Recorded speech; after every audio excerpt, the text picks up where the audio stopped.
Hello everyone, welcome to the channel. In this video I will show you how to open N26 bank account online. Are you looking for a modern, hassle-free way to manage your money? In this quick guide, I'll show you how to open this account in just a few minutes. So enter your email address and create a secure password. N26 will send you a confirmation email. Open it and click the link to verify. After that, fill out your personal details. You need to provide your name, date of birth, address, and a valid government-issued ID. Now complete the ID verification. Depending on your location, you'll either upload photos of your ID or join a short video call with a N26 agent.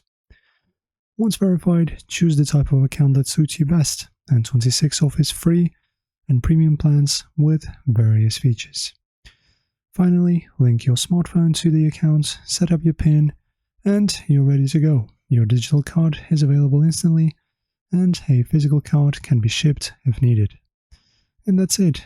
You're now set to enjoy N26's seamless banking experience. For more tips, check out the link in the description, and happy banking!